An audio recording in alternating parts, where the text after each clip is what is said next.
Zeph, shut your fat forehead up. That's why you got no mods. Nigga, that's why you got no money. That's why you got no huzz. That's why you got no nothing, bro. See, look at you Raph niggas. So sad that your goat's washed. That's why your nigga was the first one to die. That's why your GOAT was immediately injured whenever he went on his 1v100 that y'all want to gas up so bad. Like, bro, y'all dropping some fat nigga takes right now. I ain't gonna lie. What's good with y'all? Today we are back with another reaction. Today we're doing the TMNT The Last Ronin.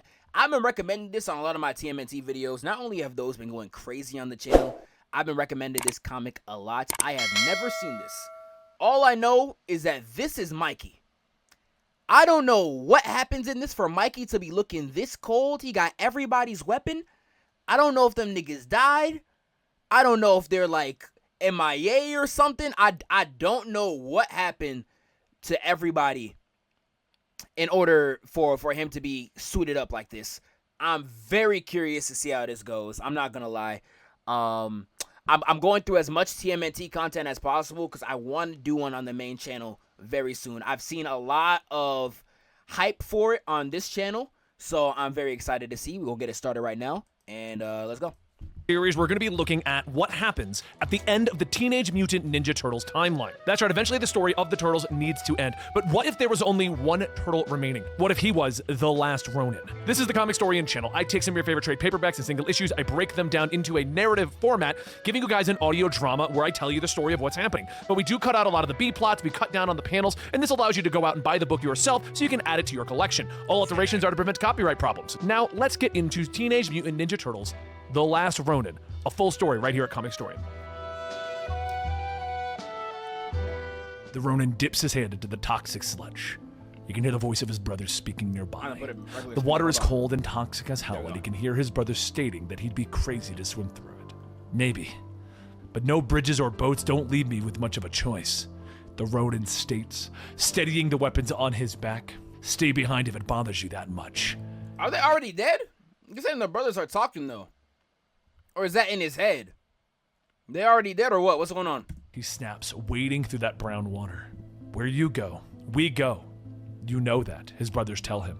And he swims across the icy toxins for a short time, making it to the island. Making it to the wall quickly, he throws a pair of shuriken. Taking out one of the cameras, and a couple of crappy cameras and rusty barbed wire tell the Ronin that they are more worried about people escaping than trying to break in. They're already dead? Wow. Wow, that's crazy. Do you think Shredder beats Daredevil? Probably. Shredder was able to box with Batman, so I think he probably can. I'm not gonna lie. Donnie would be like Batman if he was the last Ronin. Probably. He's smart. He's the smartest guy, so probably. Not gonna lie. Goes for a grappling hook, pulling himself up and over the wall, leaping into the lights of the city within. And he moves through the alleyway, surprised at how crowded and bright the city truly is. And I thought the Lower East Side was crowded before, his brother whispers to him. Doesn't matter. The plan stays the same. Mirage Donnie kidnapped Baxter's stomach, kept him alive in the robot prison, if I can speak, before finally killing him. Donnie has some untapped menace potential since the beginning. I think they all do, but that's crazy. I didn't even know that.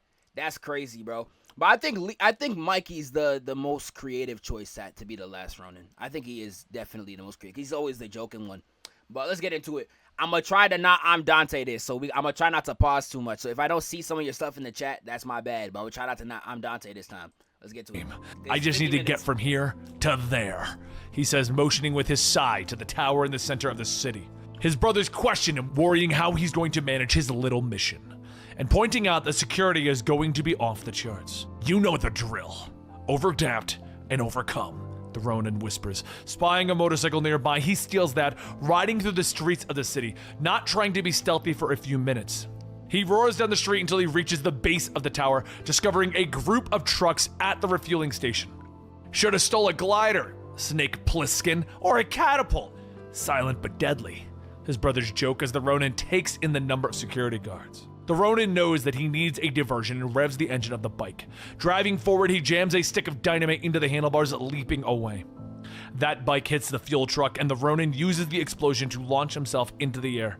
He bounces and he flips from hovercar to the wall, finally grabbing onto a ledge near a vent. I know I'm kind of late on saying this, but so the brothers really just be talking in the back of his head. Like, you know how in TFS, Piccolo will be talking, and then like Nail would like talk in his head.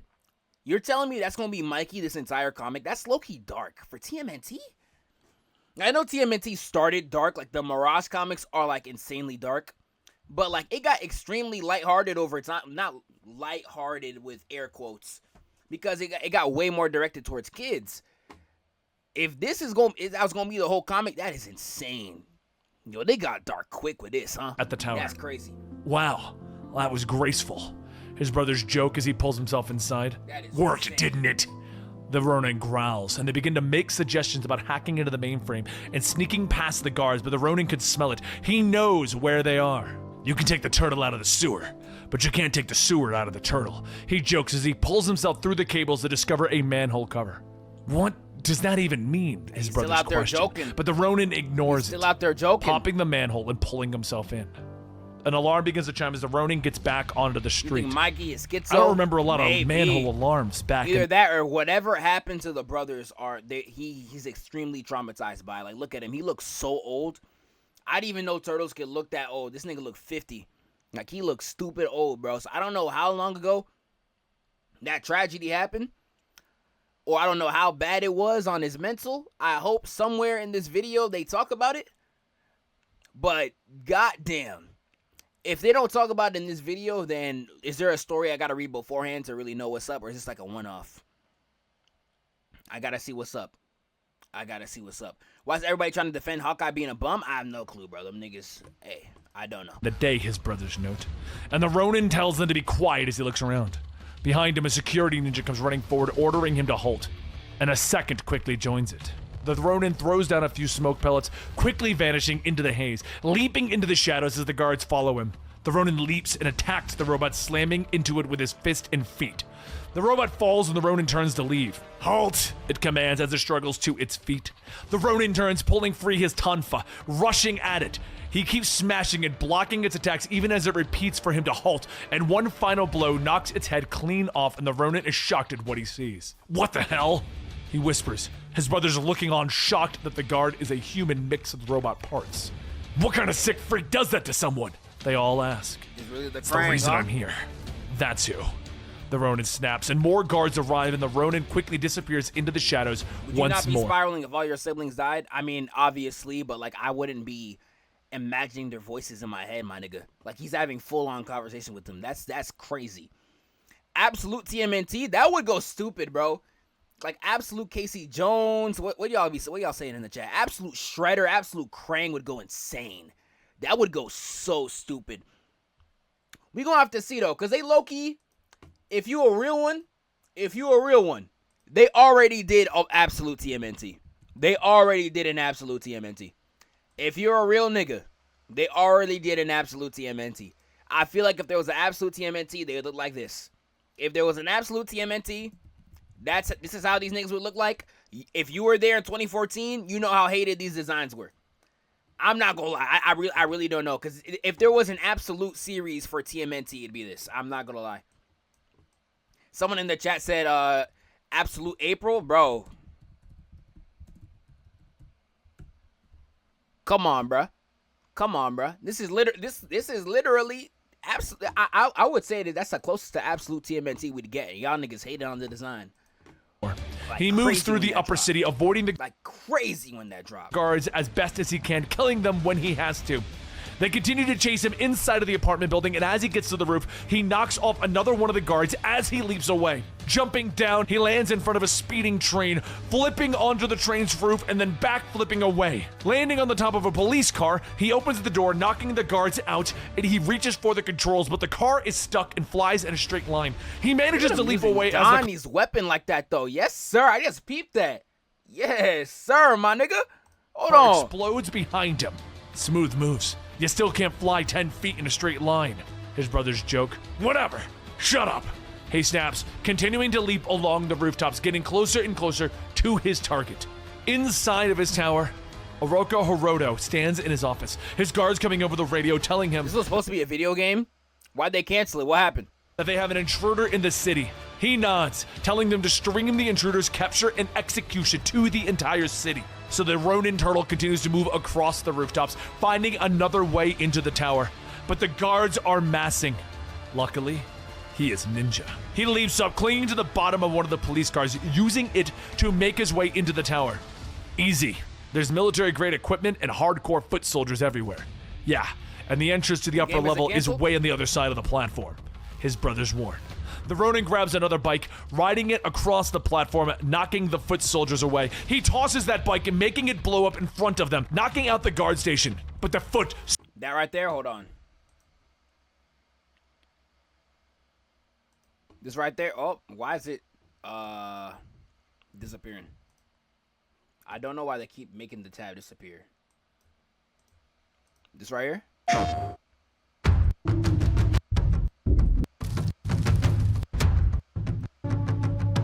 When this release? 2023. This got the worst news. It's over. Are y'all sure this ain't canceled? It's a Wolverine situation. Y'all let me know.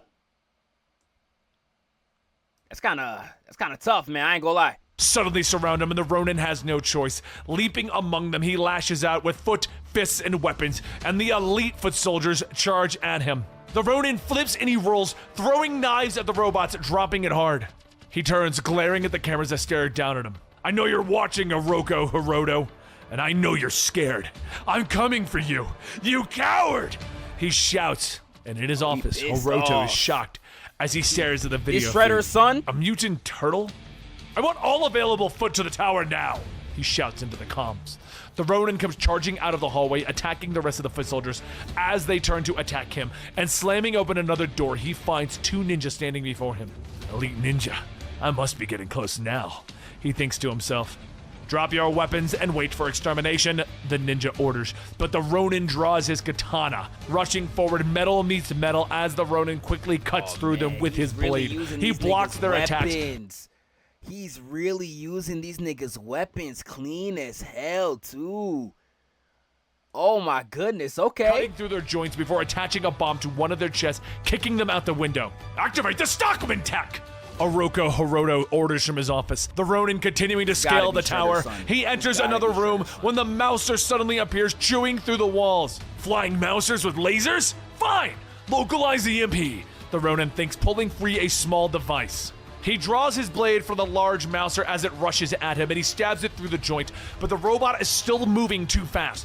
The robot's momentum carries them through the window, and he plummets to the street below. Another window breaks his fall, and the Ronin continues, bouncing off the side of the building until he lands amongst the people below. Hiroto, come face me! The Ronin struggles, every bone in his body feels broken as he... Damn! That fall cooked him! That was like a skyscraper, to be fair. The fact that he's even up is crazy. The fact that he's still even up is insane. God damn, yo, his shell's definitely cracked, bro. Jeez. Ain't no freaking way. That's crazy, bro. They come forward. They order the crowd to disperse. So the Ronin struggles up, trying to escape into the alleyways of the city. Hey, bag of bolts. Dude you're looking for is not dead. Took off that way. A young woman named Jones points out. As the foot began to move off, Jones tells her friends to keep watch and moves in the... Female Casey? Female Casey Jones? Or is this like her sister or something? What they say right here? Actual direction that the Ronin went. Holy hell, this guy's bleeding. She notes as she follows the trail of blood to the opened manhole cover. In his office, Oroku Hiroto is angered to hear that his soldiers allowed the turtle to escape. He is shocked that one of the mutants remains to challenge him, believing that he had wiped them all out years ago. He crosses the chamber to a cryopod, promising his mother that he would find the mutant. That's fair. So who is this? Because his mother's in here. Is Karai? And this is like, I don't know, Shredder's like grandson? Grandson? Yeah, okay. Someone said Oroku Hiroto is Shredder's grandson, not son. Okay. And this is Karai, I'm assuming. So who cracked Karai? I know Leo was sick. Even though Leo shouldn't even be going at that. That's like your sister, my nigga, but that's still, hey. Didn't kill him, finishing what she was unable to years before. Look at all the niggas in the chat saying me. Me, it was me. Yeah, nigga. Clap it up for y'all. Yeah, okay. Yeah, okay. Yeah, okay. Come on, bro. To move forward in the Y'all sewers, niggas blood wildin'. leaking from his wounds, and he coughs, spitting blood into the muck as he stumbles. The end is close. He can feel it. Dude, you don't gotta. His brothers begin, but the Ronin tells them to be quiet. He pulls out their weapons, and one by one, he lays the Teenage Mutant Ninja Turtles' weapons in front of him, next to their masks, which he drapes over the hardware. And finally, Splinter's journal. He misses them all so much, and he bows over the display in front of him before finally... Yeah, that is insane. Look at his battle scars and all that. Yeah, man. How long was this nigga out here boxing? How long was this nigga out here boxing? You said Shredder smashed his own daughter to have his grandson say you swear. There's no way. If they say that in this comic, I might just walk off stream. There's no way. Don't even tell me that. No, I'm not believing that. Picking up his now broken katana. I'm sorry, Father. I failed you. No way. Please forgive me. He whispers as he points the tip of the blade against his stomach. But suddenly his cough, strength leaving his body as he falls to the floor. No, not like this. Damn. He gasps, blackness overtaking him. There's a beeping sound in the background as the Ronin opens up his eyes. His brothers stand before him, and they laugh, and they joke about how he got his butt kicked. He looks around, and they're back in the old lair. Thank God you're up, a voice calls out, and the Ronin turns to the voice. April? Is that you? He gasps, and April O'Neil stands before him, her face rather aged. I'm so relieved you're awake. You had me worried, mister. But who were you talking to, Michelangelo? She asks him. Let's see this. How Raphael died. Alone, laying awake in her bed, April O'Neil begins to cry. Everything happened so fast back then. Her and Casey were setting up dinner to tell everyone the big news, that they're getting married. Have you seen the Black Panther and Captain America game? I have seen that quite a bit. Looks pretty fire too, I ain't gonna lie. But that's when Raph came storming into the apartment, beaten and bloodied.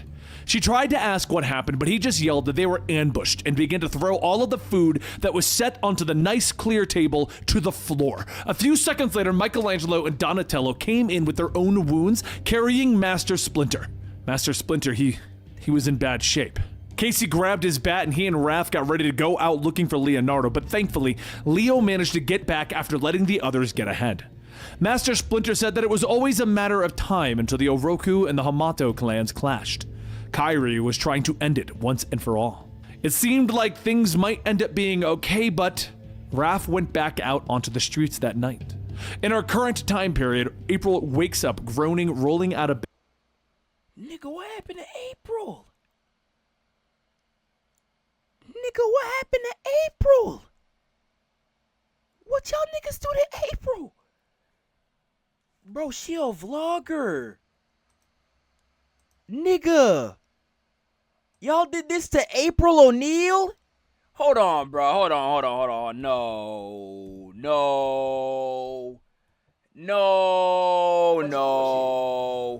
know what I'm saying? All this entertainment will take your mind off me and his fake vid. You even do fake videos. You know how to. Let me find this clip. Hold on. My nigga, you too. Bro. Bitch, I would have beat your little ass. You're not a fighter. You're a vlogger. You're DDG. You did this to a vlogger? She ain't do nothing to nobody. Unless she has powers in this version. Like, I know in the 2014 version, she out there moving like, my nigga Tetsuo from Akira. Bro. Dude, man, she got robotic arms and wow.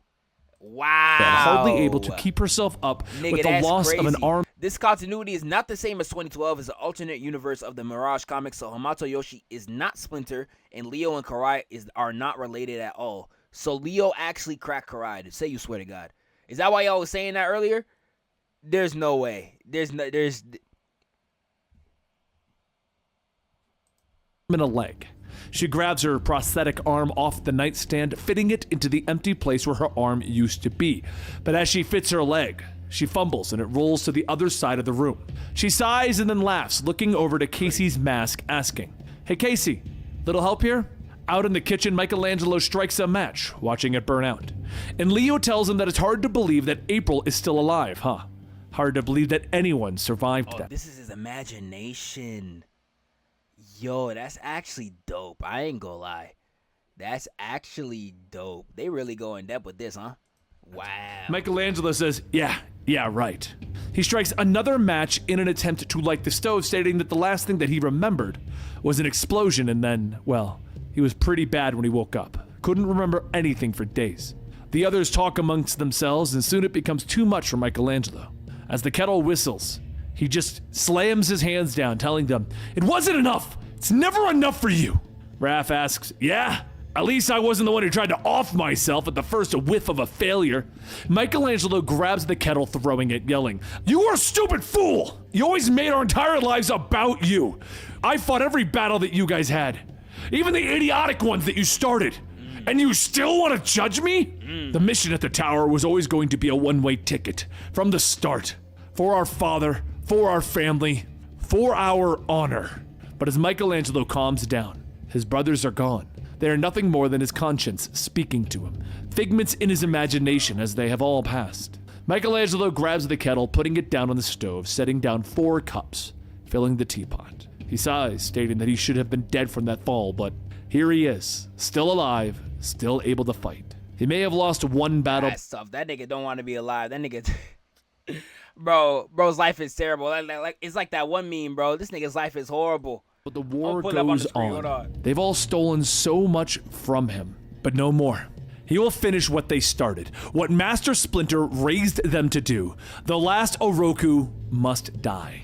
And that's when he begins to remember how things ended for Raph, when he went after Kairi head on. What truce they had been broken. The Hamato and the Foot were at war, and there was no turning back. Raphael took the fight to them, slaughtering everyone that his size could reach. He carved his way through all of the foot soldiers, shouting for Kairi to come out and face him. And even as he was Is this a different character? Or is he trying to say Karai? I can't tell. Is he trying to say Karai? Is he trying to say Karai? Or is someone in this called Kairi?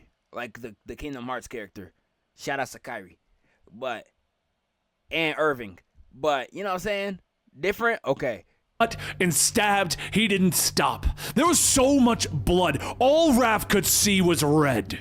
As the last soldier fell, Kairi finally appeared. They fought, leaving mark after mark on each other's body. An opening here, a block there, and soon Kairi was as bloody as he was. Eventually, they fell into the water, both struggling to finish each other off. Kairi grabbed one of the kunai from Raphael's legs, and just as Raph stabbed, Leo could never have this level of aura. Watch him die real quick. We'll see how aura is in the coffin. her in the back, Watch this. she stabbed him in the neck. The That's last aura. bit of air left Raph's. That's aura, though. That's aura. You got stabbed in the neck by Kairi. That's apparently aura. Sure, buddy. Sure, buddy. And soon the waters also turned red. As Michelangelo reminisces with his brother's memories, April asks what the hell is he doing? He should be resting. Mike says that he couldn't sleep, so he made some tea. Hopefully, that's okay. April laughs. Of course, this was your... Comic historians' pronunciation of the Japanese names just off, so it is Karai. Oh, so y'all was saying, oh, rap. This is why I hate, dude. There's some of y'all glazed, like, I hate y'all glazers in my chats, man. Like, again, y'all just saw the Hawkeye video I dropped. Y'all want to defend Hawkeye for whatever reason. There's nothing to glaze there, and y'all still glaze. I don't know why. We was watching this. Y'all said Leo could never have this aura, by the way. Nigga got stabbed in the chest by Karai. Raph went out like a real nigga. If you want to call this a real nigga, he died. This is water. They're underwater right now. He lost in his natural habitat. And y'all want to say he went out like a real nigga. Leo don't got that aura. Sure, buddy. I will let you live in your delusion. I will let you live. I will let you live in that delusion. I will gladly let you live in that delusion. The waters. Raph went on a 1v1000 beforehand. They ain't show that though. Listen, not 1,000 niggas. Yes, he fought down. Yes. He went down. He went crazy. Still got murked though. I don't like, I'm telling you, when they say Leo's death, Leo's going to do more than this. If he doesn't, I'll eat my words. I will eat my words, but I can promise you right now, Leo did more than whatever this nigga just did. He did more than whatever this nigga just did. He probably 1v1 fought Shredder, almost won, then got snuck or something. Cup. Michelangelo stares for a How moment. Are you sorry? April Literally, asks, how are you sorry on your own court? This nigga died in his natural habitat. You guys are both underwater. You gotta keep Karai down there for like 20 more seconds. She's dying. She is dying. She will die. Nigga couldn't even do that. Come on, bro. And y'all gonna be like, oh no, but Leo don't got that aura. Leo don't got that sauce, bro. Just because I said one time I would prefer Leo on my squad, bro. See, now y'all making me a hardcore Leo fan. Yeah, now y'all making me have to go down the lane of being a Leo fan like that. Cause like the Raph, I love Raph. The glaze on that nigga be crazy though. What? Glaze Looking on at my that nigga arm? be insane. Well, I also have one just like it for a leg. Little souvenirs from the last time we saw each other, Michelangelo. We have some serious catching up to do, but not before we get some breakfast. None of that synthetic crap. Real breakfast with real eggs. Courtesy of the black market. Fresh batch too. Can't let Salmonella finish what Hiroto couldn't. Speaking of, word on the street is that Hiroto isn't too happy about his cage being rattled like that. Michelangelo says, yeah, he's still trying to process everything. The fall could have killed him back then, but instead, April flips the eggs. Look, I'm no Donatello, but it doesn't take a genius to see that your mutation has progressed over the years. You're bigger, stronger, and you're healing amazingly fast. Michelangelo rubs his head, stating that maybe not everything. It's all so fuzzy. Still don't even know how I got back into the lair. April tells him to hold that thought. Casey, breakfast! Michelangelo jolts up asking, wait, is Casey alive too? And a young woman walks in and April says that she would like him to meet her daughter, Casey Marie Jones. Before Michelangelo could ask, Casey walks up smacking his hand. Yeah, we kind of already... I ain't gonna lie that stuff, bro. Rest in peace, my nigga Casey, for real. What's the Discord? I'll pin it in the chat real quick. Matt, you were a lot less conscious and a lot more bloody. This also might sound weird, but I've heard a lot about the turtles for my entire life, and I never thought I'd actually meet one. You're supposed to be the funny one, right? After wolfing down her breakfast, Casey burps, stating that after 2 hours of kendo, that sure hit the spot. Michelangelo laughs. Yeah, I almost forgot what a real meal tastes like. Casey tells him just not to expect anything fancy in Rock Bottom. Michelangelo asks what is that, and April says that it's just a nickname. New York's split into 3 districts now, the top, the middle, and the bottom. Rock Bottom's the old street level, for people like them. Casey says, yeah, then there's the rest of them, the resistance. April begins to collect the plates, explaining that they'll tell him all about it after he gets some rest. Now get some clean sheets, huh? Casey jumps up, telling Michelangelo to come on. She wants to show him something. So they walk to the gym, and Mike asks, kendo, huh? And Casey tells him, yeah, been doing it since I was little. Other stuff too. Hard not to when you kind of grow up in the middle of this. Really does blow my mind standing here with you. The stories that I've heard, the photos that I've seen, you were pretty much storybook heroes to me. I even tried to learn as much martial arts as I could on my own mostly. Spent a lot of time watching old training videos and lots of reading. Casey heads over to the table, pulling out a cloth, revealing the items that Michelangelo had laid out before passing out. He stares for a moment before telling her, thank you. She picks up Leo's old sword, stating that she saw who he... Here we go. Let me just, I had to put something in the chat to lock in real quick. Just put the Discord up at the chat. Manually pinned. There we go. So you D-ride Casey and not Raph? I didn't even D-ride Casey. What are you talking about? I literally just said, rip goat. That's all I said. All I said was rip goat. Bro, you see how insecure you Raph niggas be? I ain't even say all that, bro. I ain't even say all that. I literally just said rip goat. I didn't even go in depth about Casey. Bro, I'm telling you, you Raph niggas, bro. She didn't want to leave anything behind considering what he's about to do. She understands why, the honor behind it all, but don't worry. Nothing was said to her mother. Michelangelo tells her thanks again, but Casey then grabs Master Splinter's book, stating that he can actually thank her by telling her more about this. Her Japanese isn't the greatest, but she understands enough to know that this is special, handwritten like a journal, right? It's like instructions for all kinds of martial arts styles, techniques, and important life lessons. Michelangelo tells her, yeah, something like that. But Casey then says that she has a question. Where has he been? He tells her that when things got bad, when it was too much to handle, he started walking into the mountains. A kid from the sewers of Lower Manhattan straight into the wild. Bad idea. He collapsed. It could have been days, weeks, maybe longer, but he wasn't sure how long he'd laid there in the mountains. But his mutant body would not die.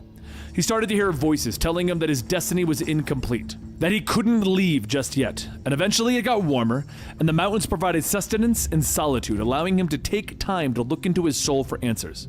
He's read and reread Father's book, looking for some kind of balance, maybe even some peace. He spent years alone, thinking that this was where he was supposed to be, like a stupid reward or deserved punishment. But that's not the way of the world. The real world found him again, and he almost let it take him. And sadly, a group of people found him, and at first, he welcomed the pain. At least he felt something after all that time. He saw the looks on their faces, laughing, taking a life just to take a life, for fun, no honor, and that's when he got mad, really mad. He and his brothers were raised with respect. So he was just out there killing niggas for no reason. And at first, he welcomed the pain, and it urged years alone, thinking that this was where he was supposed to be, like a stupid reward or deserved punishment. But that's not the way of the world. The real world found him again, and he almost let it take him. A group of people found him, and at first, he welcomed the pain. At least he felt something after all that time. Really he saw him? That's what they was doing to my nigga? Oh, no wonder he crashed out. On their faces, laughing, taking a life just to take a life, for fun, no honor, and that's when he got mad, really mad. He and his brothers were raised with respect and honor, trained from birth for redemption for their family. That was his destiny on the battlefield to the end. Father's book was the path to learn and master all forms of martial arts, to adapt to every challenge and every form of combat. He was the last of his clan, masterless, Ronin, and it was up to him to restore his family's honor. His training reached its end, and there would be no peace until he fulfilled that destiny. It was time to come home and face it, to complete his master's mission, to kill the last Oroku. Casey flips to the last page, reading no peace. What does that mean? And Mike quickly takes the book from her, stating that it means that he has some work to do. And Casey says good, he'll need her help. As he sets the book down with the other items, he tells her that he appreciates the offer, but he won't be responsible for anyone else getting killed because of him. Casey says, well, too bad, because she wasn't asking. He wouldn't be standing if it wasn't for them. They got trouble coming, and he stirred up the pot. So if he doesn't want help taking out Hiroto, then stand in line. Mike pauses for a moment and laughs, and Casey asks, what's so funny? And he tells her that he is just trying to decide if she's more like her dad or her mom. Meanwhile, April is in her room, opening up the closet holding an old safe. She turns the dial and opens the small metal door. And after reaching in, she takes out a small robotic head, one that looks like a Fugonaut. How Leonardo died. All right, let's see it. All right, let's see it. Let's see it. Casey Jr. genuinely bad. She like 16, bro. Check that nigga hard drive. Sapy boy, unless you are under 18, we're checking your hard drive right now. How Leonardo died. Let's see it. I better not see no Raph Glazers get quiet. When we see him, he's probably going to go 2v 10,000. Probably took out Shredder's limb before dying. We go see. Let's see.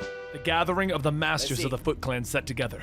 They held up a scroll swearing Oroku Hiroto in as the head of the Foot Clan, taking over from his mother, who took over from his grandfather, the one known as Shredder.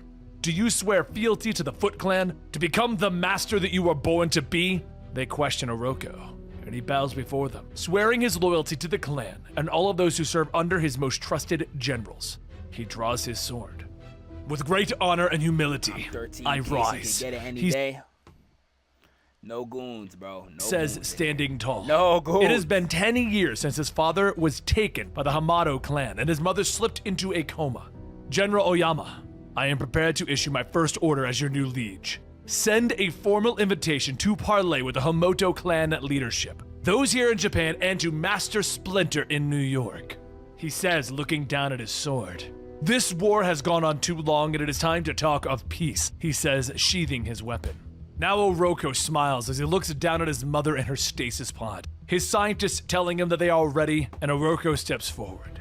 I want this broadcast to every part of the city, no exceptions, he commands, stepping into the hollow projector, and his image is broadcast throughout the city. Citizens look up I think he Palpatine. Look at this nigga. at the larger-than-life image of their emperor. Denizens of New York, my people, my city. For nearly 2 decades, I have kept you safe, allowed you to prosper at will. My will. I alone decide your fate, so hear me. 2 decades. You doing this for New York, my nigga? He do look like Kratos in that last panel. That design alone is tough. I ain't gonna lie. His whole design is raw right there. I can't even hold you. Let's go back. To prosper at will, my will. I alone decide your fate, so hear me now. Heed what I have to say. There is a monster within our midst. People look up at the image, shocked by the words, as Hiroto explains that this monster came to the city to assassinate him, to destroy everything that he has built. Any crime against me is punishable by death. Tonight, until further notice, the entire city will be under martial law. He proclaims, and security robots begin to flood the streets as Hiroto orders everyone to return to their homes. And know this, anyone foolish enough to harbor this fugitive will not suffer the same fate. No, yours will be far worse. He finishes, and the robots continue to push the people around, pulling them off the streets as they shoot tear gas and water jets. The rebels look on from an alleyway, knowing that they need to find Casey Jones. In their hidden base beneath the city, Mikey sits on his bed as the voices of his brothers fill his mind again. Gotta admit, Casey's pretty impressive. Book smart and street smart, Donnie points out, and Leo nods, but admits that she is crazy if she thinks that she can take out the new Shredder. Got a beard too? Niggas got beards now too. Yo, they old in this. How old are these turtles, my nigga? She's just a child, Mikey says, turning to his brothers, who he sees in the room with him, and they nod, pointing out that she is only 17 and already tangled with the Foot Clan. 17, so not 16. Nigga who said that in chat still getting arrested, though. 16. Sound familiar? Mikey says, getting angry, and Donnie shakes his head, pointing out that they were trained their whole lives to fight the Foot. And Ralph chimes in that Casey is just a kid. And we were Splinter's kids, and Karai was Shredder's, and Hiroto hers. And here we are, back at square one. Mikey shouts. Someone comes into the room, and Mikey grabs Asai, turning on her. But Casey doesn't flinch. Easy. Whoa. I'm just wondering if there's some sort of ninja thing that I should know about talking to yourself in the dark, she says with a smile, and Mikey brushes off the moment, telling her that it takes more than being sneaky to be a ninja. But Casey merely tells Mikey that April is waiting for him in the lab, and Casey tells him that she's heading topside to check in with her crew. When Mikey points out that he doesn't think it's a good idea, she just smiled. Funny, but I wasn't asking for permission, she says as she turns to leave. As Mikey joins April in her lab, Mikey stops short as he recognizes the Fugitoid on her workbench. All that's left of him anyway, April points out as she crosses the room. Sorry, I was hoping to ease you back into everything, but things are about to get crazy around here, as she puts a hand on her friend's shoulder. I think it's time we get busy with all the catching up you keep talking about, April. Then, in the past, Fugitoid confirms that all of his systems check out and that Donnie is prepared to leave. He reminds the genius turtle that he'll have to charge the cloaking device on the aircraft. So in the past, Donnie goes to the future. If that even makes sense. When they're crossing the ocean, so that it'll be useful when they reach Japan. While Donnie runs over for one last-minute prep, Master Splinter stands with Leo and Mikey. Remember, our strikers cannot appear to be in an aggressive stance, while we're also engaged in peace talks with the Foot Clan in Japan. Splinter tells him, do you think it's legit? Hiroto's parlay? Leo asks. Master Splinter has grown old, and he sighs, telling his sons that he believes that young Hiroto tires of the blood that has been shed throughout the years. Maybe the time has come at last to close the book on this feud. Nah, real life, with a few parting words, Splinter and Donatello board their aircraft and they lift off to the parlay, cloaking as they leave the city and the safety of their hidden base. As Stockman watches the craft leave, he leans over the... Give me 1 second, chat. I'll be right. I'll be right back, he says with a smile, and the guards move along the perimeter, radioing in all their checks. Suddenly, 3 arrows slip through the night air, slamming into their chests. A foot moves silently through the shadows, taking the guards out. One is only wounded, though, and jumps up to sound the alarm. Idiots! Less than 30 seconds to compromise our entire mission! Stockman shouts as he throws his computer. General Lee, acquire the target and get the hell out of here! Inside the base, Leo leans over the command console, asking for a report from his soldier. The alarm came from the sewer entrance, sir. We've got foot soldiers coming at us from all angles, he warns. Leo quickly turns to his soldiers, ordering them to lock down all entrances and take defensive positions. Casey, what's your location? He asks in the radio, and Casey Jones radios in from the hangar where he and Mikey have grabbed April and Honeycutt. We're getting ready to head your way with the rest of the tech crew, he says, and they begin to run through the base with the walls and the ceiling. beginning to explode as the foot blasts their way inside. Leo, are we going underground? Casey asks over the radio. Negative. Sewer levels have been breached. I just realized I was muted this whole time. Y'all niggas ain't tell me that. Y'all niggas did not tell me I was muted this whole time. Ain't no way. I asked, who's the blonde nigga? Who's the blonde person? I thought it was Casey. It was not Casey. Who's the blonde nigga? Who's the blonde one? Like, ain't no way. I'm not muted no more, right, chat? I'm not muted no more. Yeah, OBS saying I'm not muted. Pull back to the main compound and get as many as possible to the safe rooms. Leo orders, so Casey confirms, promising to back them up when they're done. Suddenly, the ceiling above Leo shatters and foot soldiers begin to descend upon him. He pulls out his katanas, ready for the fight. Casey, about that backup? Hurry. He snarls as he leaps into battle. Slashing through them, he makes his way through the base, leaving behind the bloody bodies of... So, y'all said Raph done fought a whole gang of niggas. We're seeing Leo do the exact same thing. That's one. We'll keep going, though. But just to shut up y'all Glazers. Again, y'all made it a big deal that Raph was going up against all these foot soldiers. Leo is doing the same thing. Let's keep going. Foot ninjas as he goes. Another of the doors exploding inward, revealing the robotic foot ninjas as they charge forward. Back in the base, Mikey pushes Honeycutt and April towards the safe rooms. This is Stockman's doing! He's found a way to track me! Honeycutt wails, and Leo fights further down the stairs, joining up with Casey Jones. You two, up the stairs! No one passes! He orders to his soldiers, and Mikey and the others are about to get to the safe room when another wall explodes, throwing him to the ground. As Leo... He just called in help for Casey? He only called in help for Casey. He's not trying to copy Raph in his death, my nigga. Like, if he didn't call for Casey, he probably would have went out just like Raph. Leo is smarter than Raph. Raph would rather die than call for help, which is why he died with Karai's neck in his throat. It was why Leo is still alive, because he will bite his pride to get help. And he wasn't getting beat up either.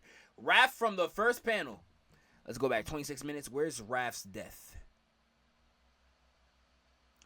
Raph from the first panel, we saw him fight these niggas, was bloodied up to a pulp. Look at how Leo looks like when he's fighting all these niggas. Look at how Leo looks like in comparison. Not a single scar in sight, no blood in sight. It's just him boxing niggas. Don't ever disrespect Leo like that. Don't disrespect Leo like that. Stop it. Stop it. Y'all just see aura and think people are better just because they got aura. Like, no, nigga. Watch.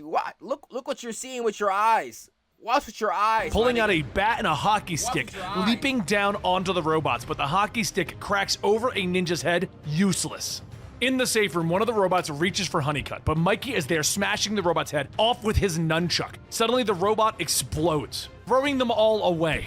In the command center, Stockman stands in anger. Send in the Mausers! All of them! He shouts, and the command truck opens and discharges hundreds of the small robots, and they begin to flood into the base. In his fight, Casey struggles to his feet, reaching for his weapons bag. Hockey's not your game? Let's try cricket! He gasps, but the robot turns, punching him hard enough to send him across the room. Casey struggles to his feet, picking up a fallen sledgehammer. Just what the doctor ordered, he says with a smile. At the safe room door, Mikey continues to fight the robots, telling April to get Honeycutt to the safe room while he holds off the enemy. Casey swings his hammer, taking the head off another robot, and he turns as they all begin to close in on him. Walking a few feet, he joins Leo, who still holds his blades at the ready. All right, Leonidas, what's the plan? He asks, and the two of them look up, seeing the seething cloud of Mausers floating towards them. Huh? Again, everybody who was gassing Raph. To everybody who was gassing Raph. To everybody who was gassing Raph. Not only fighting all these foot soldiers. Look at all these Mausers. He might have somebody else. But look at all these Mausers. And now y'all saying Leo copied Raph's death. Yeah, okay, buddy. Just admit you're a goat. Sorry, it's okay, bro. That's something you don't say every day. Leo okay, whispers, bro. and he gets on the radio, ordering Mikey to get everyone to safety and get word to Donnie and Master Splinter while he and Casey hold off the foot. We'll follow behind as soon as we're done, Leo finishes as he looks at Casey. The swarm of robots continuing to draw closer as Mikey tries to argue. Do it, Mikey. We got this. Casey nods, saying over the radio. The two warriors leap into the fight, with Casey slamming his hammer into another robot as he reminds Leo that it's his turn to buy pizza after the fight. But Honeycutt isn't listening. He is struggling forward. I know it's me you've come for, Stockman. I'll self-destruct before I let you hurt my friends or imprison me again, he shouts, and in his command van, Stockman nods. Very well. If I can't have you, no one will, he says, and the Mausers all begin to open up, their eyes glowing red. The entire base explodes into a ball of fire. No way. And as the smoke clears, Casey's mask dangles from the rubble, and Leo's sword lays nearby. Now in the present day, Casey Marie runs in here, and as the smoke clears, slimed out by Baxter Stockman. I ain't gonna lie, that's not good. By Baxter Stockman, even though it was a big explosion, that's not good. He did go out by an explosion though. Him and Casey were cooking that army. Leo got off screen. Hey, I'm taking Leo going out having this cold of a final page.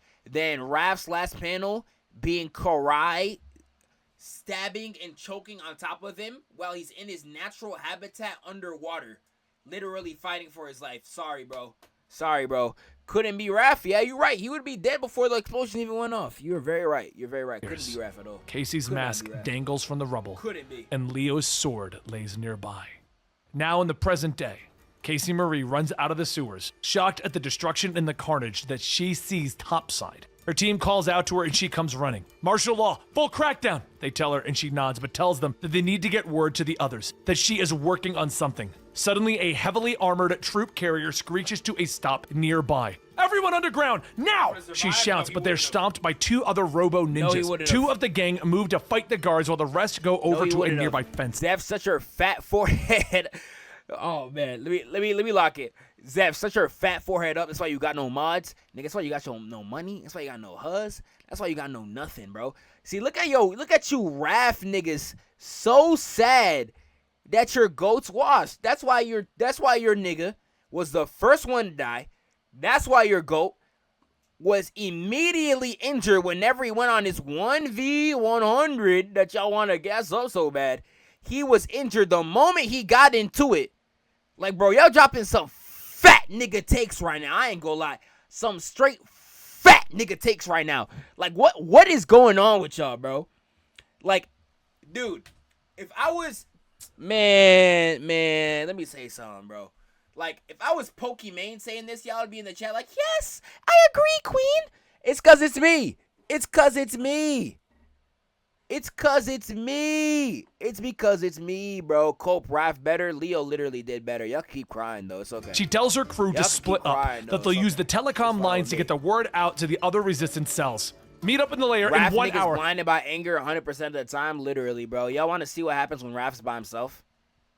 Y'all want to see what happens when Raph's by himself?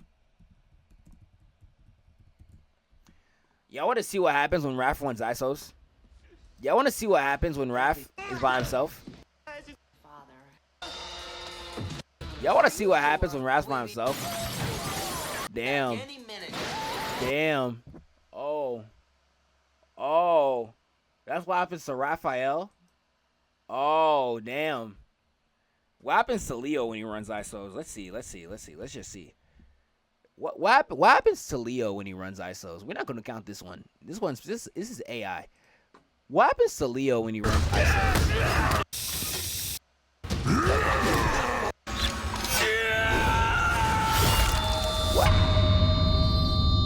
What happens to Leo? Very interesting. Very interesting. Very interesting. Meanwhile, stay underground and watch your backs, she tries to tell her crew. But as Casey Marie moves through the sewers, she gets lost in the twists and the turns. Knowing that she might not be able to make it to the meeting in time, she has no choice but to head back to the street level. As she comes out of the manhole cover, she sees another of the robo-guards harassing a woman. Stand up and be identified, the guard orders. Foot bastard, identify this! Look at the chat crying, bro. You Raph niggas delusional. Raph niggas delusional in the chat. Yeah, literally, bite. That's what I'm saying, nigga. Delusional.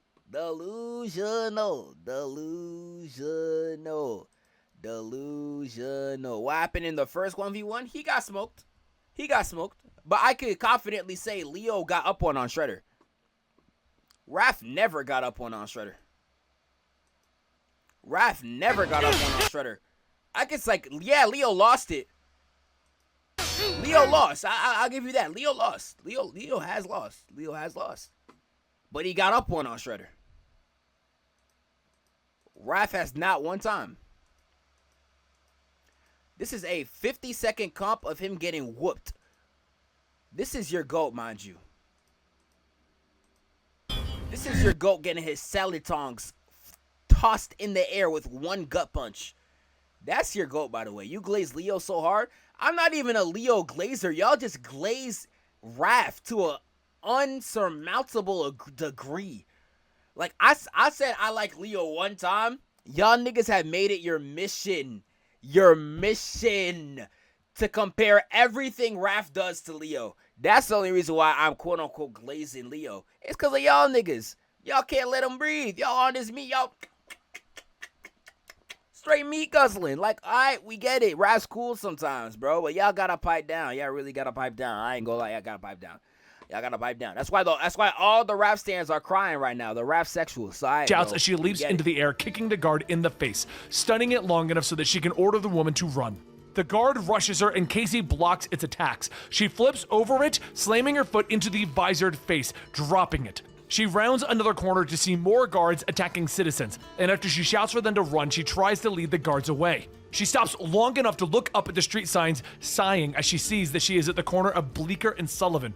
Man, I really gotta get back to Mom, she tells herself. Meanwhile, over at the lab, Mikey squirms as April... That sound like the hood, I ain't gonna lie. ...draws more blood to study the mutagen's effect on Mikey's body. Just hurry. I hate needles, he tells her. He turns to the shell of Honeycutt, asking if their friend is even still there. And April nods, telling him that she thinks that he is. Reactivating him would be like blasting another "here we are" to our enemies, though. She explains to him as she is taking the vials of his blood. He looks back at his old friend, finally asking how she got away after the explosion.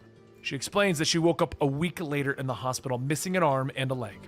Oh yeah, in surprise, I was pregnant. After she went through physical and mental therapy, she watched as Hiroto and the Foot Clan began to take over New York. After she got out of the hospital, she took Casey, and she went to hide in the lair. How'd you get the Fugitoid's head? Mikey asks, as April puts a band-aid on his arm. Some of Leo and Casey's strike team weren't killed in the battle, and they recovered it. You know, Casey Marie...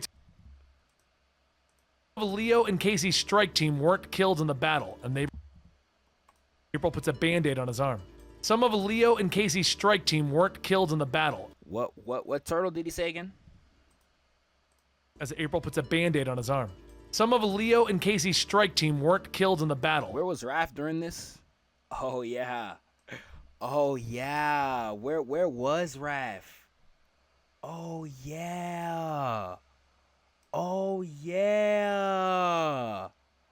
Oh yeah. Damn. Even Leo's strike team that cold? That's crazy. Couldn't be Raph, clearly. They recovered it. You know, Casey Marie told me about the training that you did in Asia and Europe, but she didn't tell me how the hell you got all the way over here. April asks as she puts Mikey's blood in the machine. Mikey nods, explaining what happened next was kind of a fog. Believing that no one could have survived the explosion, he wandered down to the lair hoping to get a hold of Donnie and Splinter. He was desperate to try and save them, so he stocked up on weapons and supplies and stowed away in a plane to go to Japan. If they were on their way to a peace treaty, they had to be there. I was hoping that You and Sage the same, bro. Y'all some race baiters. Shout out my nigga Sage, because he knows y'all be tripping. Shout out my nigga Sage, man. That's why we locked in. I saw his tier list, by the way. Someone got a clip. If one of y'all could clip this, send this to Sage. I did see his tier list. Shout out to him. You are indeed my homie, bro. But I'm telling you, I've been better at Rivals. He literally knocked me down a tier because I was that bad at Rivals. I promise you, my nigga. Blade done came out. I got my real nigga with me. I'm much better at Rivals. My Iron Fist is actually nasty too. Me and Sage gotta rerun it. Again. I gotta show him. I gotta show him what's up. Catch the time. I just didn't know what. I gotta show him what's up. Raph always losing the plot. Realistically, he's the strongest. Leo needs plot to save his trash fraudulent A. That's just cap. You can't name me a single What's a single ISO solo fight Raph has won? Every single movie, he has lost a ISO solo fight. Because, like, again, Leo could go on by himself. He will be thriving. Leo has gone multiple times on his own solo adventures. and he has done fine. It's Raph that always gets his butt kicked. He's like, oh, I can do it without you, Leo. Who's always running back? Raph. My nigga. Raph. Didn't he beat Leo in the ones in the 07 movie? I have not seen the 07 movie, so I can't even speak on that. You want to know what I can't speak to you about, though? You want to know what I can tell you about? I can tell you that in the 2014 movie, when he tried to go off on his own, again, didn't want to listen to Leo, Shredder done put this nigga in the coffin. Shredder done wipe that nigga out. I could 100% tell you that. Let me go. Shredder versus Raph. I could again tell you in the 2012 series that we all love, he ain't never get up one on Shredder. Raph knew that was not his pay grade. Raph knew that wasn't his pay grade. Raph knew that was not his pay grade, bro. Look at him. Washed up. Who has to save everybody else? April. Nigga washed up. Come on, man. Stop playing with me. Stop playing with me in this trash-ass turtle, bro. What else to do? Let's finish this video. April nods, hugging her friend, telling him that none of dealing with you coons, bro. This is his fault, but finally, she puts her hand on the Fugator. Zeph falling for the rage bait? Nah, I just love raging these Raph fans. Dude, I'll be quiet and I'll keep watching the video. You're gonna see. I want you to see in the chat. I'm not entertaining no Raph no more. Y'all gonna see in the chat. They're gonna still be talking about Raph. They're gonna still be talking about Raph because they're that butthurt and they're just sad that he's that sorry. When we clearly just seen this nigga's trash. Who's the first turtle to die again? Raphael. I know how to beat Hiroto, she tells him. Suddenly, Casey speaks from the door of the lab. Then you need to tell us right now, Mom, because all hell is breaking loose up there. After April explains, Mikey leans against the wall. I get the concept, April, but it's a 1,000,000,001 shot. He looks at her, explaining that there are too many variables as he repeats the idea that they need to take out Stockman in his fortress before they can take out Hiroto. And our only chance is to try and activate Honeycutt during the attack, and if he wakes up, maybe he'll help us knock out Baxter's tech. I'm sorry, but I can't buy into this, he says with a shake of his head. At least this is a better plan than the 100-year-old turtle trying to attack Hiroto directly, Casey shouts in anger. Damn. The two begin to argue, but April yells for them to stop, grabbing Mikey's arm, leading him out of the room. She leads him to the hangar, explaining that she has been studying Honeycutt for years and knows that he is in stasis. She believes that they know that Stockman is always looking for his signal. She punches the code into the keypad, leading Mikey inside, and he's shocked at the hardware that the Resistance has on hand. I've been prepping for a long time, getting ready for one last fight for our freedom that I knew was coming. I've been planning and I've been building. I think Donnie would approve, don't you? She asks as she leads him to a massive armored vehicle. Yeah, what is it? He asks, stunned. Just something to even our odds, April says. A whole tank? They have a tank, though. I swear they have a tank in one of the TMNTs. They have a tank. Might have been the original, like 1980. As the battle rages on Rosa. It's in one of the old games, like the NES type game, like or maybe the SNES arcade one, or the arcade one that came out on the SNES as well. Roosevelt Island, Michelangelo gets behind cover, radioing to April, asking what is her position. Can she hear him? Damn it! I told you this was a bad idea. Casey tells him that she'll be here, but they gotta take out the tower guns now if her and the crew can. Michelangelo tells her no. They will find another way. Lay down suppression fire and wait for his signal. Drop smoke! Lots of smoke! He jumps over, charging in, and Casey tells the Resistance, you heard him! Focus fire on the two gun towers! Let's see if we can take those bastards out from here. But up ahead, Mikey runs in, stating that this has gone too far. He's gotta find a way in or they're going to die on the damn beach. Such a stupid, stupid plan. At that moment, a giant mech steps out, telling Michelangelo to prepare to be eliminated. My goat. But Mikey carves Leo's broken sword into its chest, questioning if it's just as nasty on the inside. As the mech swings, grabbing him, it falls over on itself, pinning Mikey to the ground. This definitely needs a game. Y'all showed me the trailer earlier. This definitely needs a game. This would definitely go crazy as a game. This would 100% go crazy. Casey kicks her way through, and Michelangelo states that he thought he told her to stay put. And she says that he did, and she didn't. He growls, going on about her terrible discipline, her excellent initiative, but don't do it again. And she laughs. Yes, Sensei. But before this battle, we go back just a little while. Casey was training, and one night Michelangelo started to watch as his brothers in his mind told him that it would be interesting to see what she can do in 10 years. Except they don't have 10 years. As she stops hitting the bag, Mikey chimes in telling her, "You're getting cardio, but other than that was about useless." She shouts that she has skills, and she's never had some ninja master showing her anything, and she still kicks butt across the city. So Mikey challenges her, "Hit me as hard as you can. I want to see if you're just a child pretending to be a warrior." She yells as she charges in, and Mikey tells her, "Good thing you screamed, so I knew you were coming." She keeps attacking, but Mikey deflects it all and finally throws her to the... Dude, that's one thing I never understood, though, bro. Like, when I watched the Demon Slayer movie, and Tanjiro got behind Akaza, and then he screamed, he was like, "I'm gonna take your head off, Akaza." I'm like, bro, why y'all niggas scream out your attacks, bro? All anime characters, like, y'all scream everything y'all do. Y'all like, come on, bro. Come on, ground, man. telling her not to get up. She's been warned. Of course, she doesn't listen, and she goes back to attacking. But the longer that she goes, the slower that she swings. He tells her that she's burning all of her energy, running on fumes. She's very tired. This comic does not need a game, it needs a series. It can get both. It can for sure get both. I know Comic Story definitely skipped a lot. Because, like, we had the beginning action scene, and then he talked about how all of them have died.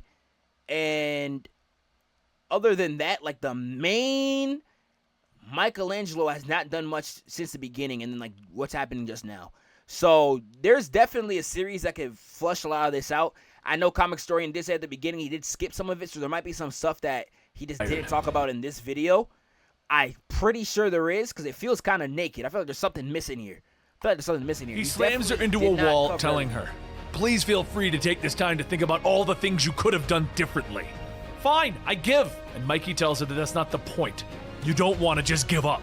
Even the greatest warriors can't punch their way out of every confrontation. Sometimes it pays to be subtle, fluid, evasive, avoiding strikes rather than delivering them. Look, we might not know each other, but we're practically family and you need a teacher. You got skills, but a lot to learn. Too much to learn, but I might be willing to teach you. Just know it's my way or the highway, got it? How did Leo die? She perks up. Really? You'd be like my real teacher? And Mikey... This is a crazy panel. I was gonna say he got exploded by a bunch of Mausers in this panel show. This is an insane panel. What are they, bro? She's probably sneaking him. She's just like a fake hug. She's probably fake hugging him and then go RKO him. We gonna see. Corrects her. "Sensei." And she hugs him. Right! A sensei! As Casey leaves to wash up, Mikey contemplates if it was the right decision. Weird why'd they angle it like that? That's just a weird panel. Dude, them niggas... Dude, whoever the artists are, I ain't gonna lie, bro. They're definitely on Epstein's list. I ain't gonna lie. That's crazy. This is insane. She's 17. Is she not? 17, 16? One of the two? A sensei! Get her out of here. As Casey leaves to wash up, Mikey contemplates if it was the right decision when April tells him that Splinter would be very proud of him. Mikey looks back. "Sorry, I didn't mean to overstep." And April tells him it's okay. In fact, speaking of Splinter, she needs to know what happened. What happened to Splinter? Mikey sighs. "Your family. You deserve to know. When I arrived in Japan, I listened to the stories about the Hamada clan, and I found their village deep in the woods. Turned out the village was actually a compound, and one of the elders was there waiting for me.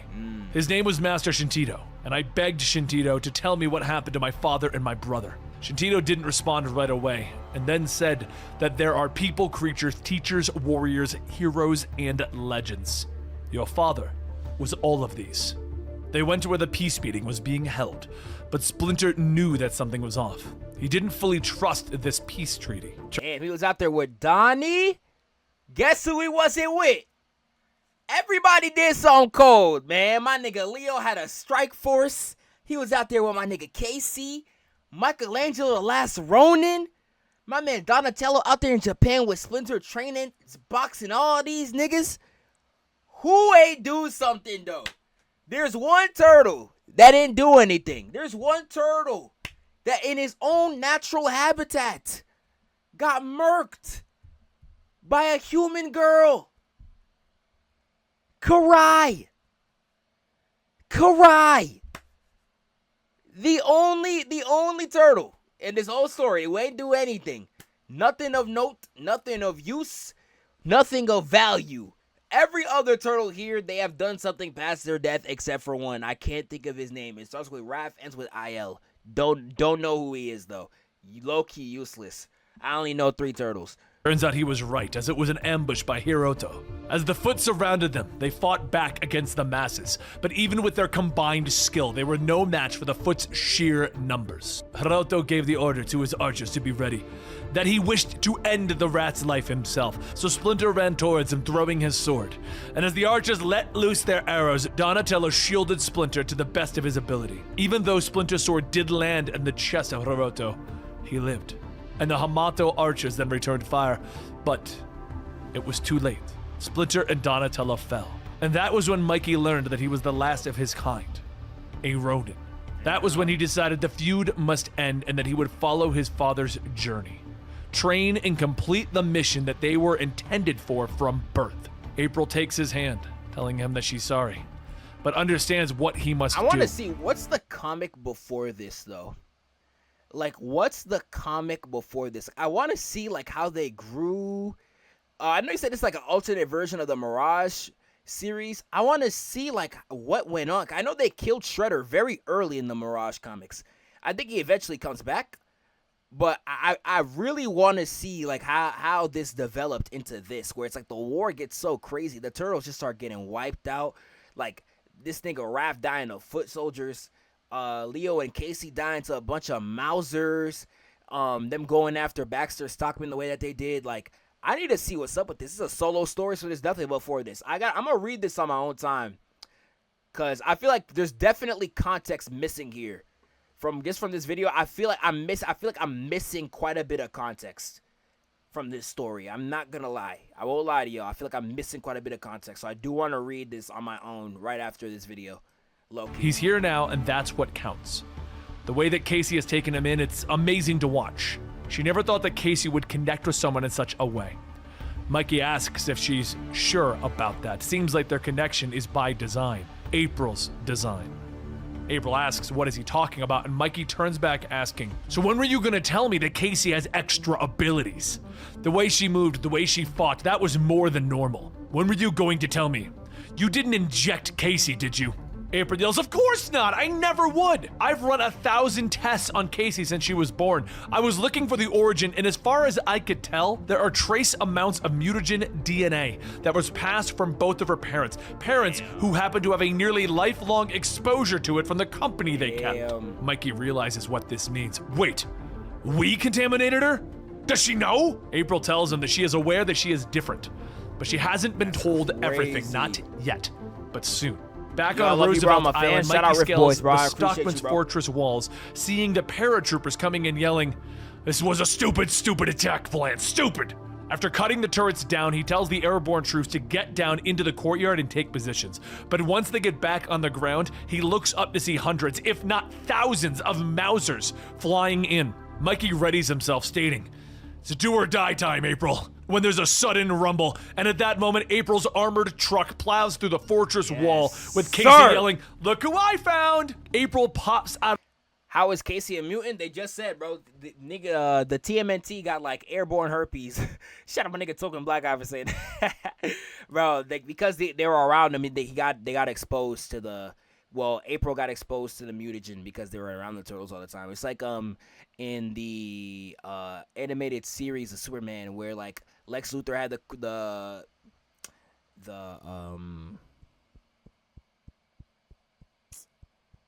dude, I'm blanking. What's Superman's weakness? Kryptonite. When Lex Luthor had kryptonite like near him and like the radiation like got to him. It's low-key like that, bro. Low-key. The hatch. Sorry, I got stuck at the she got mutagens, like she low-key got powers because he said when they was training she was not moving like a human. Bottom of the river. Her armored truck releases an EMP shockwave that disables all of the Mausers. She then continues to drive into the compound, and she grabs Honeycutt's head, stating that they only have one shot at this, and runs towards the computer. She hooks him in, telling him, Professor, you've been in the dark too long. They're gonna kill us if you don't. But Stockman storms in asking, what are you doing? April tells him, saving the world. She punches him with her mechanical arm, but Stockman smacks her down, telling her he almost felt that. He reaches over for her device, grabbing the box, but that's when Honeycutt's head comes alive. You shall not pass! A massive electrical current shoots through Stockman's body, ripping him apart until there's nothing left of him. Then a nanobite swarm begins to take over the computers as April says, "Goodbye, Zayt and Honeycutt. Thank you." The computers all begin to shut down, and Casey says that everything is powering off, and they did it. The city begins to take back its own streets. The foot patrolling the streets begin to power down, and the people run into battle against them. They have won. They have taken back the city. And back on the island, Mikey, Casey, and April sit around trying to decide what is next, and April tells them they've won the battle, but not the war. The war. Yo, the Ronin's fit so tough. His fit is so hard, bro. Stockman low-key moving like Engstrom, high-key. High-key, he's the main villain of this, low-key. Final deaths. The attack on Baxter's compound was a success. Mikey and the others managed to deactivate the power supply to Hiroto's army and the majority of the city. This allowed the rebels to have the much-needed victory that they needed in removing Hiroto from power. But even with one foot in the right direction, it came at a cost. Many of those fighting lost their lives. And as Mikey sits in his room, he tries to formulate his next move when the ghosts of his brothers tell him that this isn't the time to wait. He needs to continue pressing the attack. Raph tells him that he knew it. Mikey's not strong enough for this. Way to let them all down. And Mikey yells at all of the spirits. I love this little ghost aspect they got. That's so hard. Of his brothers, telling them to just go to hell. If he could bring them back to life to kill Hiroto, he would. He knows what he needs to do. This ends tonight. He doesn't need them telling him what to do. It's worse now than when they were alive. Donnie tells him that that's low. We all did our part. And Mikey yells, "I know you did, but I have to live with it every day and I've had enough. Leave me and never return." Damn, bro, you mad handsome? I appreciate you, my nigga. And just like that, Michelangelo was all alone again. He reached for Splinter's journal, beginning to write something in it, and once he was finished, he closed the book, setting it down. But stopping Baxter's power also had other effects, like stopping the water pumps that control the flow of water into the sewers where April and Casey live. Realizing this, Casey Marie rushes back home to try and find her mother when she notices Splinter's journal just sitting there all on its own. Knowing that isn't normal, Casey grabs the book, putting it away while calling out to April, asking if she's still there. April eventually calls back that she's down below trying to see if she can get the pumps working again, but years of neglect have really rusted them over. Casey helps April up, asking what about Mikey, where is Michelangelo, and April pauses for a moment, telling her that he left without saying a word. He didn't even say anything to her. Casey grabs her mask, telling her, well, she can't leave him alone like that. They have to do what they can to fix the pumps and help Sensei. Meanwhile, over at Hiroto's tower, Mikey begins his climb by setting off a series of explosions, blocking the path for any of the foot soldiers that are making their way into the compound, leaving just him. Oh my goodness, he going solo in that bit. Oh, he's gonna go crazy. He's gonna go crazy. And whoever is in his way. No more robots to fight, no more Mausers. Just humans with human reactions, a fair fight, well, almost. After slaughtering his way through most of the Foot Clan, Mikey steps up into one of the upper levels of the tower, calling out to Hiroto, shouting, "Show yourself!" From the shadows, Hiroto asks, "Which one are you again? Filthy monsters all look the same to me, dead or alive." Mikey, that's a diss. Which one are you again is crazy. Yo, a young nigga? Like you the grandson, nigga? Speaking like that? Okay. Alright, he's stepping. Forward 16 years. It's been 16 years since you killed my family. And Hiroto asks, has it? It's as they say, time flies when you're having fun. Mikey begins stepping up the stairs, telling him that the Oroku bloodline ends tonight. Him and his mother will die. In front of Mikey is a containment tube where Hiroto's mother lays. Hiroto tells him, in truth, I hated her. She left me as a child and never returned. I only kept her alive out of spite, lost and alone in her coffin. Hiroto punches through the glass, exposing her to the harmful air, and Mikey tells him, at least she had honor. Are you ready?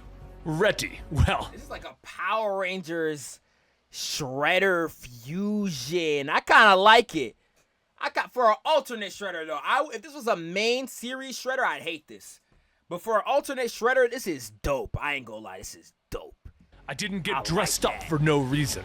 He launches himself at Mikey, knocking both himself and Mikey to the lower floor. Oh, even with the full silver, it looks way better. Damn. What y'all think about this design, chat? But Mikey I think quickly it's dope. I realizes like what they got something going about on. Hiroto's armor. This Ronin, this is tough too.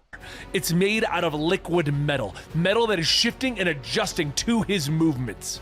But a few seconds later, the second set of Mikey's explosions go off and the two of them are thrown out of the tower. They begin to tumble down the side of the building, with Mikey grabbing a hold of Hiroto, positioning himself so that when they crash through the water tower, Hiroto is the one who takes the brunt of the force. And that's when Mikey sees it. As Hiroto gets up, there's a hole in the armor, and it begins to close on its own.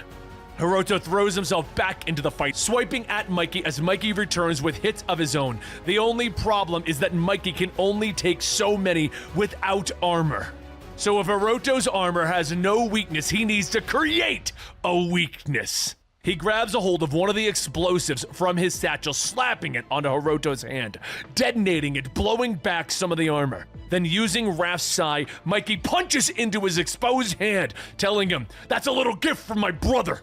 Hiroto pulls it out, asking, "Is that your best?" And he snaps it, yelling, "I will break you!" But then the final explosion that Mikey set up initially blows up, taking out the tower, with Hiroto visibly taken aback, stating, "My fortress, impossible!" With that brief moment of distraction, Mikey grabs one of the antennas off the roof, smacking him over the edge, following him down onto the street. His armor begins to shift and move, and Mikey stabs him in the gut with Leo's broken sword. "And this one is for Leonardo!" Hiroto shouts, groaning, slashing into Mikey's side as Mikey grabs Donnie's staff, breaking it over Hiroto's head, telling him, "Donatello sends his regards!" But with his injury, Mikey knows that he needs to get some distance between the two of them, so he jumps into the sewers to give himself the time that he needs to bandage up the cut that he just received. A few moments later, Hiroto jumps down asking, "Why am I not surprised that we are in the sewers of all places?" Mikey grabs his nunchucks, bashing him in the head. But soon there's a rumble as a torrent of water rushes in, sweeping the two of them, launching them back into the city. Hiroto picks himself out of the mud. "I can't be defeated!" And Mikey tells himself that he knows this whole thing was a one-way ticket, and I'm not taking the trip alone. He uses what strength he has left, beginning to punch Hiroto over and over in the face and the chest, weakening the armor. Yes, You will sir. be broken and alone forever outside of the city that you tried to destroy. Forgotten forever. Hiroto tries to force the armor to heal itself by overcharging it. "I am a god! I am immortal!" But soon the armor begins to short out, causing it to explode. And the two fall down to the mud, with several moments passing of nothing. And then Hiroto's lifeless body splashes up with a big gaping hole in his chest. Along the murky water, Mikey pulls himself out, bloodied and broken. Some god. Damn, literally some god. What's he talking about? I'm a god, bro. What's the nigga talking about? Look at him coming out the sewer while fighting in the mud. Home court advantage. There's a turtle in this series that lost despite having home court advantage. I'm forgetting who he is, though. I'm forgetting. Nigga's a loser. But then, one of the sewer grates is kicked open, and Casey Marie rushes out, calling to Mikey. She hurries over, stating that they did it. They fixed the pumps. She's sorry that she couldn't. "No. Sensei, you can't leave me yet. I brought the journal. You were going to teach me. You promised." Mikey coughs. "I'm sorry. It was my duty. The destiny of my family." She yells that she is his family now. And Mikey tells her, "Yeah, you, your mom, always. My father's journal, I left it for you. It will teach you everything." But the last lesson, the most important of them all, the journal opens to the last page, where Mikey wrote, "No peace," but he replaced it with a couple of key letters. Now it read, "No peace," spelt K-N-O-W. A few moments later, April hurries up, but as she gets out of the truck running over, she can already see that she is too late. She looks down and begins to cry. Goodbye, my sweet friend. As the world fades to black for Mikey, he suddenly sees a light. And the voices of his brothers. They tell him to hurry, to get up. It stopped raining and they're all going topside for fresh air. Raph hands him his gear and Mikey looks around. Wait, but before he could even finish, everyone runs out stating that the last one out gets to do dishes for a week. Mikey jumps out of bed and he gears up following his brothers as they climb and they swing through New York until they finally stop on a building overlooking the ocean. Raph pinches his nose. Phew, so much for fresh air. Smells like Mikey cut the cheese. But then a voice tells him, you know what they say, whoever smelt it dealt it. And Mikey turns calling out to Casey Jones. But then Splinter says that while he cannot speak of his son's flagellants, New York City indeed has its own unique odor. Mikey turns to his family, finally with his brothers, finally with his father, finally with his friends. It does. It smells like home. And with that, Last Ronin ends. But we do have a little bit of an epilogue as we cut back to Casey Marie and her mother April. And we discover that Casey is raising her own turtle friends as the saga of the turtles must continue. And there you have it, the conclusion. That is tough. That is tough. I ain't gonna lie. I liked that one. What y'all thinking, chat? I messed with that one, bro. Like high key, I was messing with that one, bro. Like low key. That was a great one. Y'all let me know what y'all was thinking, bro. I really like that one right there. That was a fire comic, bro. I'm definitely gonna do a segment on Raphael being a fraud. One of these streams. I will 100% do that. That was great.